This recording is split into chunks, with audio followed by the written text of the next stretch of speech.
India's banking system remains in chaos as the country's government withdrew 86% of its bills from circulation.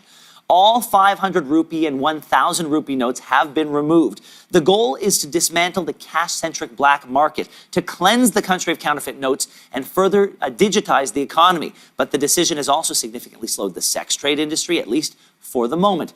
Joining me now in studio to explain is Partha Mohanram from the Indian Institute of Management. Thank you so much for being here this morning. Actually, I'm from the Rotman School of Management. Oh, I apologize. And I'm the director of the India Innovation Institute. There we go. Okay. Perfect. Now let's go back to this this move, because when you have an economy that's 90% based on cash transaction, is this viewed as a tough but sensible move? So I think the final verdict has to be seen only after a few months or even years. But I think the people in India have been remarkably patient. You know, you've seen stories about people waiting in long lines in ATMs and stuff. There hasn't been any large-scale chaos or protests and stuff because people are viewing this as a long-term benefit. So if you think about why this was done, there could be 3 or 4 reasons. The first, like you mentioned, was this large buildup of black money. Money which is unaccounted for, which hasn't entered the tax brackets and so on and so forth. So the government wants to rein that money in. The second thing is this problem of counterfeiting. The new notes are supposedly more secure, and large amounts of the old notes were counterfeit. Some of these counterfeit notes were also used to fund illicit activities, terrorism, human trafficking, and so on and so forth. So certainly that's part of it. Well, let's talk about that one for a moment. How has, for example, the sex trade? How has that been affected? Because I hear that there has been a dip. Do you think that that's going to be a permanent change? I don't think so. The criminals always have a way to adapt. Yeah, it's like, crime goes down on Super Bowl days, right? But you can't have Super Bowl every day. So I think it's one of those things where criminals are always one step ahead of the game. And certainly when you have such a shock to liquidity as cash is taken out, these things will dip. But I think if the government and authorities can take the initiative, right, they can take the current dip as a way to go after these people, right, when they are down, maybe there will be some long-term benefits. Would you say the same thing about the issue of child labor?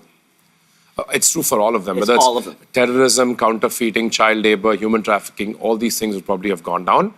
But I think it's important that the government, seizes the initiative and makes sure that the decline is permanent and not just temporary. Now, you've talked about how patient people are, and people in Canada certainly wouldn't be that patient. But when you tack on the fact that so few Indians have bank accounts, access to ATMs, what's the everyday situation for the average Indian who has to go through these steps to go to a bank? Right. So the average Indian, you got to look at urban and rural India separately. And my experience has been in urban India. I was in India a couple of weeks ago, but I was exclusively in urban India, right?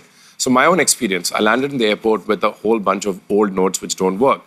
The cab doesn't take credit cards. But Indians have a way, it's called jugaad. It's a way of getting around problems. So for example, the cabbie said, you know what, let's just stop on the office. So on the way to my destination. So we stopped there.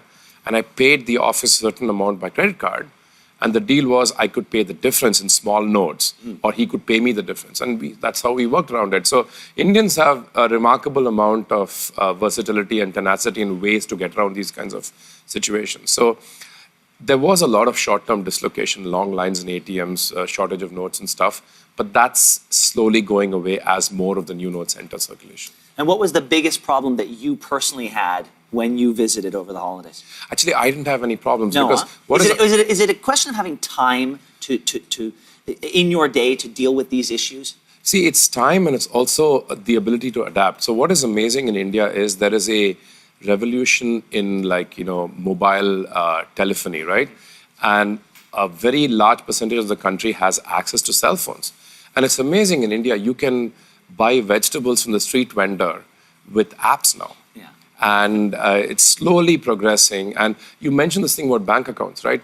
There's also been a large increase in bank accounts in rural areas. So I think these things will take time. And the final verdict has to be, it's got to be a few months or years before we can figure out whether it's good or bad. I asked a previous guest to sort of look into the future. If you could look into the future, are you optimistic that this change is going to take root and is going to be beneficial? See, if you go back to the objectives, right, has it flushed out black money? The answer is probably not, because firstly, most black money doesn't stay in cash. People find ways to launder it and convert it into real estate and bank accounts abroad and stuff. So that probably not. But if it helps India transition to not a cashless, but as the government says, a less cash economy, which means more of the money is in the sort of audit trail, increases tax revenues and all those kinds of things, I think the benefits would be, very positive for the Indian economy. Partha, thank you so much for walking us through this today. I appreciate it. Oh, you're very welcome. Thank you. And we'll be back right after this.